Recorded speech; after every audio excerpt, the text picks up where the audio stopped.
ভারতে জল নিয়ে যে সংকট তা এক কথায় ভয়াবহ। কিন্তু এই সংকটই যে হাজার হাজার কোটি টাকার একটা নতুন ব্যবসার জন্ম দিয়েছে সেটা কি জানেন? চলুন আজ এই জার্নিটাকে একটু কাছ থেকে দেখা যাক কিভাবে এই সংকটই একটা বিরাট সুযোগ তৈরি করছে। ভারত এখন সেমিকন্ডাক্টরের মতো হাইটেক ইন্ডাস্ট্রিতে নিজেদেরকে জায়ান্ট হিসেবে দেখতে চায়। কিন্তু এই বিশাল স্বপ্নের গোড়াতেই আছে একটা জিনিস। সেটা কি জানেন? জল। হ্যাঁ, সংখ্যাটা একদম ঠিক দেখছেন। একটা মাত্র সেমিকন্ডাক্টর প্লান্ট। ভাবুন, রোজ প্রায় ৩.৮ কোটি লিটার আল্ট্রা পিওর জল ব্যবহার করে। জাস্ট ভাবা যায়? মানে এটাকে যদি একটু সহজ করে বলি, এই পরিমাণ জল দিয়ে ৬২,০০০-এরও বেশি শহরী পরিবার, মানে একটা ছোটখাটো শহর, তাদের সারাদিনের জলের চাহিদা মিটিয়ে নিতে পারত। আর মনে রাখবেন, এটা কিন্তু শুধু একটা কারখানার কথা হচ্ছে। তো একদিকে ভারতের এই বিশাল শিল্পীকারানো অ্যাম্বিশন, আর অন্যদিকে জলের এই ভয়ঙ্কর সংকট। এই দুটো জিনিস কি একসাথে চলতে পারে? চলুন প্রথমে এই বিষয়টা নিয়েই কথা বলা যাক।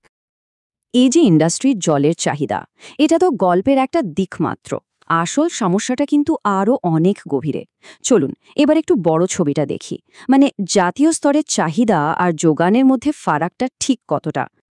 ভারতের জলের সমস্যাটা ঠিক কতটা গভীর তা বুঝতে গেলে এই দুটো সংখ্যাই যথেষ্ট। ভাবুন, সারা বিশ্বের ১৮% মানুষ ভারতে থাকে, অথচ তাদের জন্য ব্যবহারযোগ্য মিষ্টি জল আছে মাত্র ৪%। এই যে একটা বিরাট ফারাক, এখানেই কিন্তু আসল সমস্যাটা।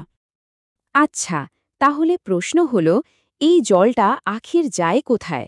এই চার্টটা দেখলেই ব্যাপারটা একদম জলের মতো পরিষ্কার হয়ে যাবে।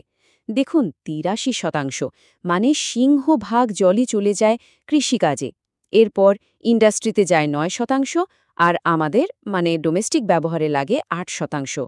সুতরাং বোঝাই যাচ্ছে আমাদের দেশের জলের সবচেয়ে বড় ব্যবহার কিন্তু কৃষিক্ষেত্রে। আর বিশ্বাস করুন, পরিস্থিতি কিন্তু আরও জটিল হতে চলেছে। নীতি আয়োগের একটা প্রেডিকশন বলছে যে ২০৫০ সাল নাগাদ ভারতে জলের যা চাহিদা হবে তা আমাদের সাপ্লাইয়ের প্রায় দ্বিগুণ হয়ে যেতে পারে। এটা কিন্তু একটা অমশন বড় অ্যালার্ম বেল। আচ্ছা, এতক্ষণ তো আমরা শুধু সমস্যা নিয়ে কথা বললাম, কিন্তু কথায় আছে না, যেখানে সমস্যা সেখানেই সুযোগ। আর এই জল সংকটের মধ্যেই লুকিয়ে আছে একটা বিশাল সমাধানের পথ আর একটা বিরাট বিজনেস অপরচুনিটি। চলুন দেখি কিভাবে ফেলে দেওয়া বর্জ্য জলই হয়ে উঠছে একটা সম্পদ। তাহলে আসল প্রশ্নটা হলো, ভারত এই যে বিশাল একটা জলের ঘাটতি, এটা মেটাবে কিভাবে? উত্তরটা কিন্তু লুকিয়ে আছে এমন একটা সম্পদে যেটা আমাদের চোখের সামনেই আছে, কিন্তু আমরা সেভাবে ব্যবহারই করছি না। আপনি কি ভাবতে পারেন, ভারতে প্রতিদিন যে পরিমাণ নোংরা জল বা ওয়েস্ট ওয়াটার তৈরি হয় তার প্রায় ৭২%ই ট্রিটমেন্ট না করে ফেলে দেয়া হয়। এটা একদিকে যেমন পরিবেশের জন্য ভয়ঙ্কর, তেমনি অন্যদিকে একটা বিরাট সুযোগের অপচয়। আর ঠিক এখানেই কিন্তু পুরো গেমটা চেঞ্জ হয়ে যাচ্ছে। কারণ এই যে বিপুল পরিমাণ অশোধিত জল, এটাকে কেন্দ্র করেই ভারতে তৈরি হয়েছে প্রায় $১০ বিলিয়ন একটা বিশাল মার্কেট। সোজা কথায়, যা এতদিন বর্জ্য ছিল সেটাই এখন সম্পদে পরিণত হয়েছে। $১০ বিলিয়ন বাজার, মানে বিশাল ব্যাপার। কিন্তু এই ব্যবসাটা ঠিক কিভাবে কাজ করে? কারা এর আসল প্লেয়ার? চলুন এবার একটু গভীরে ঢোকা যাক। দেখুন, এই পুরো ব্যবসাটা মোটামুটি ৩টে স্টেপে চলে। প্রথম স্টেপ হলো সোর্সিং, মানে নদী বা নর্দমা থেকে জল সংগ্রহ করা। দ্বিতীয় স্টেপ, আর এটাই সবচেয়ে গুরুত্বপূর্ণ, সেটা হলো প্রসেসিং, মানে ট্রিটমেন্ট প্ল্যান্টে জলটাকে শোধন করা। আর ৩ নম্বর স্টেপ হলো ডিস্ট্রিবিউশন, মানে সেই পরিষ্কার জলটা পাইপের মাধ্যমে বাড়ি বা কারখানায় পৌঁছে দেওয়া। এই তিনটের মধ্যে মাঝের ধাপটা, মানে জল ট্রিটমেন্টের কাজটাই কিন্তু সবচেয়ে জটিল, আর সেখানে আসল ব্যবসাটা লুকিয়ে আছে। আর যে কোম্পানিগুলো এই ট্রিটমেন্ট প্ল্যান্টগুলো বানানোর পুরো কাজটা করে, মানে ডিজাইন করা থেকে শুরু করে জিনিসপত্র কেনা এবং শেষমেশ তৈরি করা পর্যন্ত, তাদেরকেই বলা হয় ইপিসি কোম্পানি। পুরো নামটা হলো ইঞ্জিনিয়ারিং, প্রকিউরমেন্ট অ্যান্ড কনস্ট্রাকশন। আর এই ইপিসি কোম্পানিগুলোই হলো এই ওয়াটার বিজনেসের আসল খেলোয়াড়। এই টেবিলটাতে যদি একটু চোখ বোলানো যায় তাহলে বাজারের বড় প্লেয়ারদের সম্পর্কে একটা ধারণা পাওয়া যাবে। যেমন দেখুন, বিএটেক, ওয়েব্যাক বা ওয়েলস্পন এন্টারপ্রাইজের মতো বড় নাম তো আছেই, আবার এনভায়রো ইনফ্রা বা ইএমএস এলটিডির মতো কোম্পানিগুলো কিন্তু অনসম দ্রুত গতিতে এগোচ্ছে। যেমন বিএটেক, ওয়েব্যাকের দিকে তাকালে দেখবেন তাদের হাতে এখন যে অর্ডার আছে সেটা তাদের বর্তমান আয়ের 4 গুণেরও বেশি। মানে আগামী 4 বছরের কাজ মোটামুটি নিশ্চিত। কিন্তু শুধু রেভিনিউ বা অর্ডারের বড় বড় সংখ্যা দেখলেই কিন্তু পুরো ছবিটা বোঝা যাবে না। এই ব্যবসার আসল চ্যালেঞ্জটা লুকিয়ে আছে অন্য একটা জায়গায়। চলুন এবার সেই দিকটা একটু বোঝার চেষ্টা করি।